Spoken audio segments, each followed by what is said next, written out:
ஒரு will power இருந்த வீராங்கனை தான் வில்மா ருடால்ஃப். பேரண்ட்ஸ் எல்லாம் ரொம்ப ஏழ்மையானவங்க. ஸோ பிறக்கும் போதே ரொம்ப ஹெல்த்தியாலாம் அவங்க பிறக்கல. தின்னா, நிமோனியா தாக்குதல், நிறைய பேச முடியல, ஸ்கூலில் அட்மிஷன் கிடைக்கல, சரியாகவும் நடக்க முடியல. ஸோ இந்த மாதிரியான பல பிரச்சனைகளோட அவங்க அவங்களோட லைஃப்பை ஸ்டார்ட் பண்ணாங்க.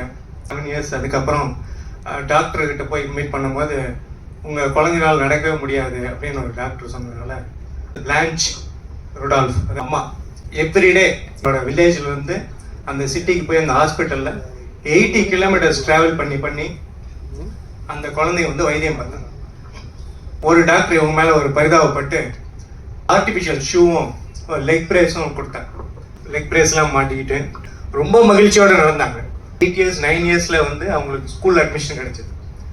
அதுக்கப்புறம் கொஞ்சம் பேச ஆரம்பித்தாங்க. ஸோ இவங்க ரொம்ப இன்ட்ரெஸ்டோட பேஸ்கெட் பால் பார்க்கறது, ரன்னிங் பண்ணுறது, இந்த மாதிரியான விஷயங்கள் எல்லாத்தையும் அவங்க பார்த்து கற்றுக்கிட்டாங்க. டெக்னிக்ஸ் இருக்குது அப்படின்னு. பட் இவங்களால ஓட முடியல. இவரோட ஆர்வத்தை பார்த்து ஒரு ஸ்போர்ட்ஸ் பயிற்சி ப்ளஸ் ஓடுறதுக்கான பயிற்சிகள் சேர்த்து 10th ஸ்டாண்டர்ட்லாம் வரும்போது நல்ல ஒரு ஓட்டப்பந்து வீராங்கனையான நடக்கவே முடியாமல் பேச முடியாமல் இருந்தாலும் அவங்களோட மிகப்பெரிய ஒரு வில் பவரில் தன்னால் முடியும் அப்படின்னு நினச்சவங்க நேஷ்னல் டீம்லேயும் அவங்க செலக்ட் ஆனாங்க. 1956 ஒலிம்பிக், ஆஸ்திரேலியா ஒலிம்பிக்கில் அவங்க கலந்துக்கிட்டாங்க. First time she has won the bronze medal. Bronze மெடலில் மக்கள் பார்த்தாங்க. அதுக்கப்புறம் அவங்க என்ன சொன்னாங்கன்னா அந்த மக்கள்கிட்ட, நெக்ஸ்ட் டைம் நான் போகும்போது கோல்டு மெடல் வின் பண்ணுவேன் அப்படின்னாங்க.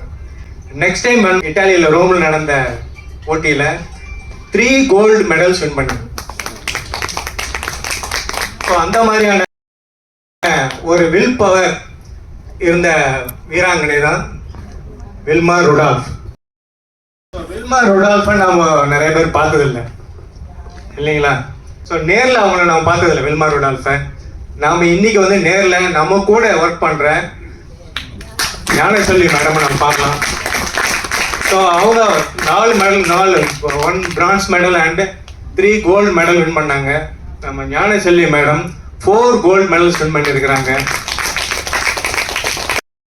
Assistant, senior assistant, assistant superintendent and office superintendent. So அவங்களுக்கு ஒரு மிகப்பெரிய கிளாப்பிங் கொடுத்துருங்க. ஸோ இவங்க எனக்கு 2007 தெரியும். பக்கத்து செக்ஷன் தான் அவங்க. ஸோ அவங்களுக்கு என்னுடைய மனமார்ந்த வாழ்த்துக்கள். Happy retirement madam.